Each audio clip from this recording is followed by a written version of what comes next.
Hey guys, it's December 5th, 2011, and I'm going to call this episode number 1 of The Sound Kitchen.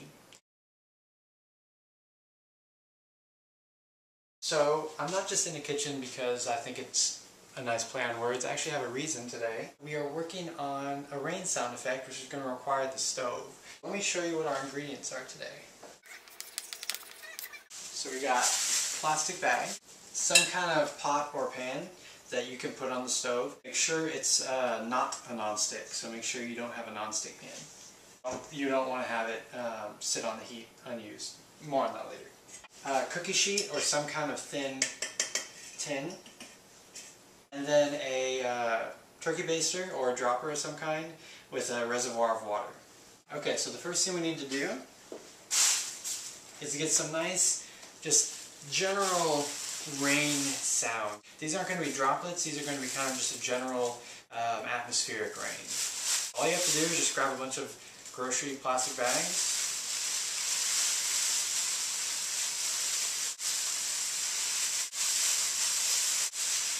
Just do that. Depending on how fast you move the bags between your hands and how hard will affect how the rain sounds. So you have a lot of control with this. The next thing we're going to do is rain on windows and roofs and other objects. Depending on what object you use to drip the water on, it's going to give you a different surface. So you could experiment. I think the easiest at first is to use something metal because it generally has the most resonance. So just go ahead and suck up some water. And you want to hold your recorder very close to the source here because it's pretty quiet. What's nice about a muffin tin is you get these little water reservoirs and then you start to get the sound of water dripping on water, which is good as well. Alright, so now for our last ingredient we need to heat up our stove. Now go ahead and set the pan on the burner. Let it get nice and hot. And this is why you don't want to use a non-stick pan, because if you put a non-stick pan with nothing in it, it can actually release fumes that are dangerous. So you don't want to do that. Okay, now that our pan is nice and hot, we're going to go ahead and drip some water into it. Originally I did this with a Foreman grill and had a Cornish game hen in it when I discovered that the sound of sizzling actually can convincingly be a good rain sound or a good source to combine for rain. It doesn't work quite as well with water, but it's easier to drip water in than have to cook something every time you need a sound effect.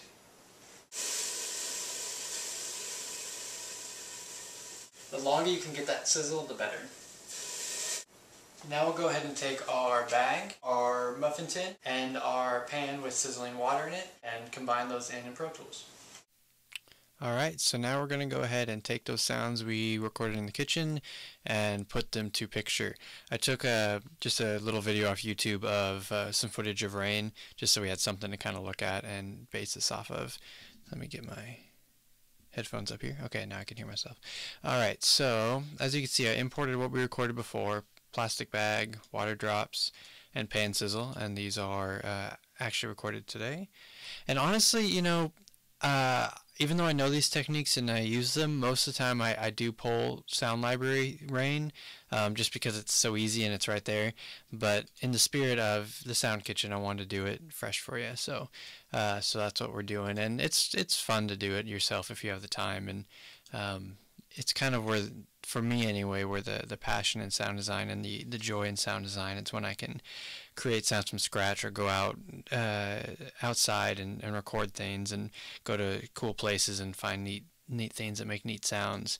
That's when it's really a lot of fun for me, is that process. So this is a more fun way to get a rain sound.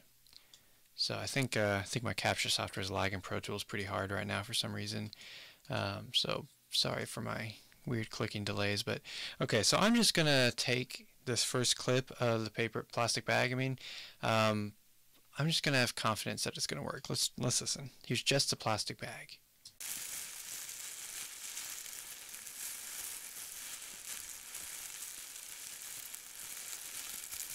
It's not too bad. There is some kind of some little crunchy noises I don't like so much. So let's see if we can get something maybe a little cleaner. I was trying to do it with one hand in that part, and I remember it wasn't working so well.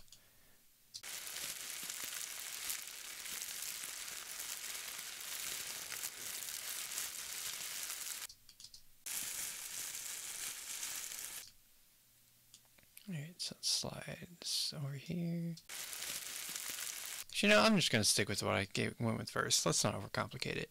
Okay, now there's the water drops. Let's go with the pan sizzle next. Let's hear what this sounds like. Now that sounds really steamy. I don't want that.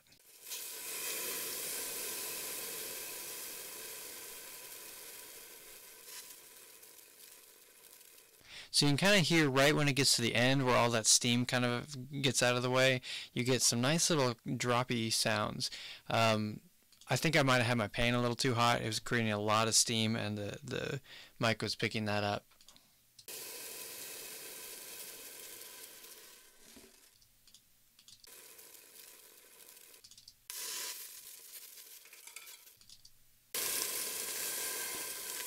Yeah, see, normally, like I said, when I first discovered this, I was using food, and that kind of slowly releases drops, and you're not hearing a big gust of steam come up.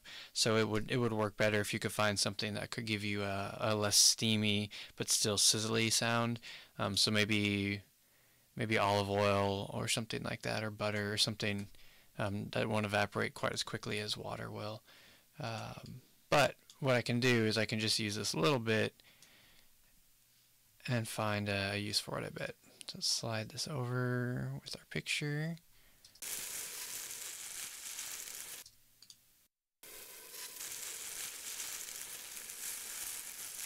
Man, this lagging's rough on my computer.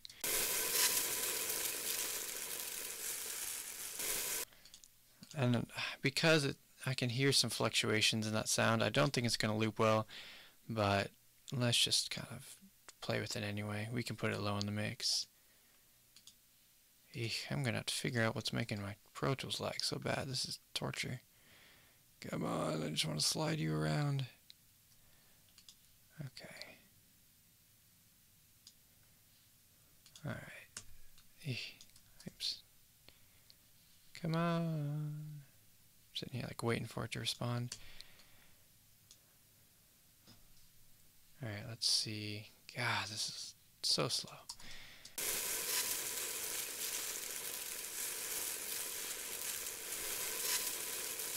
Yeah, see, I don't like that little crackly sound. I apologize for working so slow. It's just this lag is unbearable.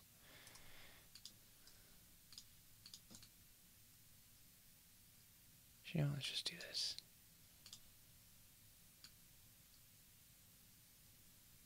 God.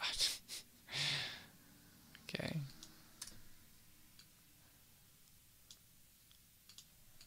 Just gonna have to be real lazy with my editing because it's almost impossible to work with it when it's this bad.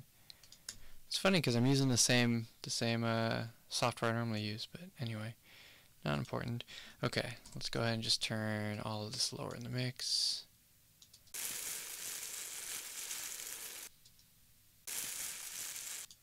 Yeah, we got a little bit of stuff in that top one where you hear me kind of make big grabs, and I don't like that so much.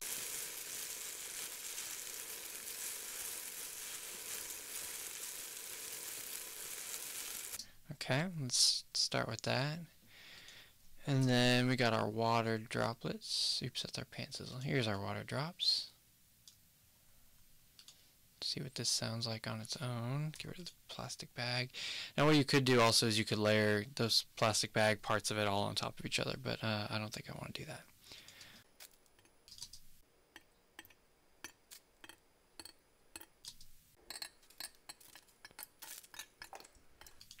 I got a little bit of, I think, water splashing back up on the mic's casing, so that's why there's some of the different types of noises, different types of drops there.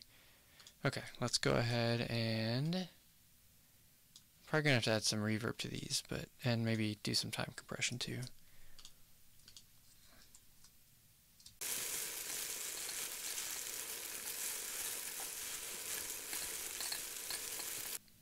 See if we can give it a little space. See if whatever that structure the horse is under, let's see if we can make it sound like it's far, it's over there.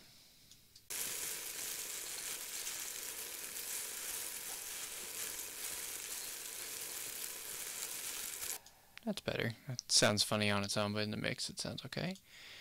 And you know, I think I want to add one more thing that that I didn't show you in the kitchen, but we don't need to. I'm going to make some wind because how often do you have a rainstorm without any wind at all? So I'm going to make a, actually I can just use my control room mic channel, hold on. And I'm going to record some wind, and I don't know how well it's going to work on this dynamic mic that I'm using, but let's give it a shot anyway. You'll see what I'm going to do.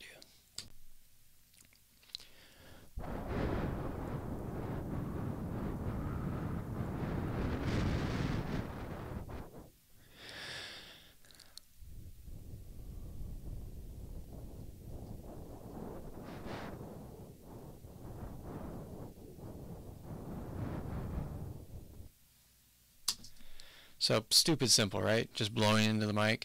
Obviously, well, maybe not obviously, but the only trick you got to do is make sure you don't try not to make any vocalization noises. You want it to be just the wind sound, and you just have to get close to the mic and blow in it, and it creates basically what happens when you record wind outside. So let's go ahead and overlap these. Oh, it seems like nope, I was gonna say it seems like it's working faster, but no, it's still chugging. Come on. It'll fade eventually. Okay.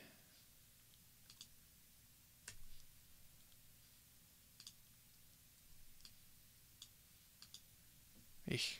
Alright, let's see how these wind sounds go. Actually, I'm gonna give a new track for this. I don't want it on my control room mic.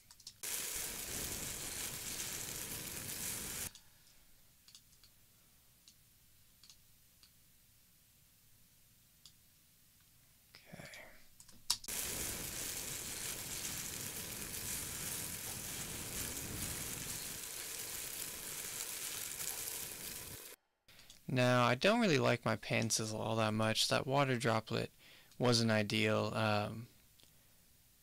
If I would have maybe thought about it ahead of time, I could have picked a food or something that was, you know, maybe going to go bad, but I didn't want to waste anything, so I just used water. If, you know, if you're doing this for a, man, sorry, this Pro Tools is so slow, it's distracting me.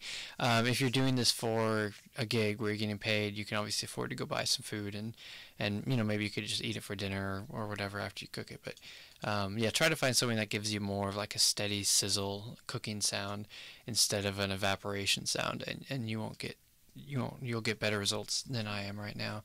I'm going to merge these into one track real quick. And I think I'm going to go ahead and pitch shift it down to try to remedy it a little bit.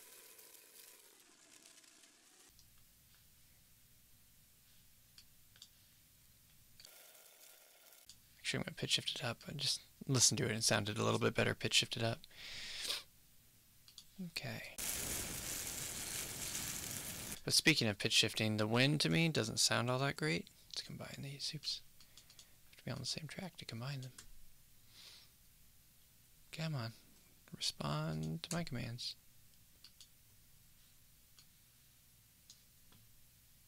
There we go.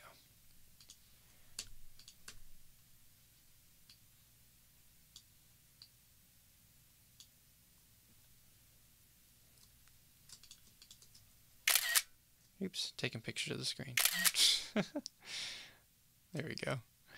That's what I meant to do. Okay, now let's pitch shift it. Now that my desktop is full of images, I have 3 monitors in this room, and then I have a monitor in my vocal booth. So now I have like 20 pictures on my desktop. Pitch shift. And I'm pretty sure if I remember right, you guys can't hear when I preview, so I apologize. But just bear with me for a second while I preview this.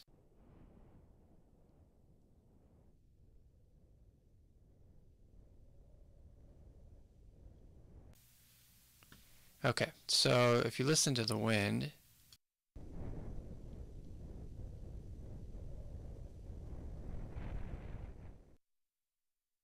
that's a pretty believable wind, just from blowing in the mic. So I guess 2 for 1, rain and wind today, but that works. Okay, so here's our, I'd say, finished rainstorm.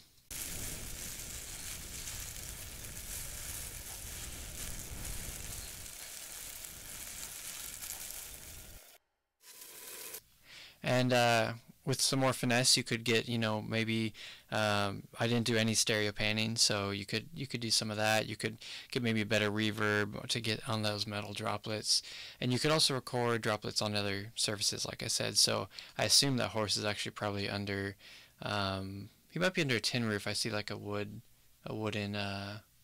support, so it might even be like a wood roof, and you could do that. But yeah, so you can, most everything I'll show you guys will be kind of the quick way just to keep it nice and short. But your ingredients are your pan to do droplets on, so a cookie sheet, muffin sheet. You could even do like a big sheet of paper or tin foil. Tin foil would work well. A pan to sizzle some kind of food in, or water droplets if you don't want to waste any food, and what was the last one? Paper bag, plastic bag, not paper, plastic bag, just from, you know, a grocery store or something, and just slowly kind of move that within your hands, and then the last thing would be to blow into the mic, and you get your wind, and you can have your own little rainstorm. So I'll see you guys next week. I don't know what I'm going to be doing quite yet for the sound effect next week, but keep your eyes out. And this is a new structure. I didn't do kind of the same, like what's new, what's going on with me. I just went straight into business. So let me know what you think. If you missed that stuff, or if you like this new Sound Kitchen format. But yeah, I'll see you guys next week. Later.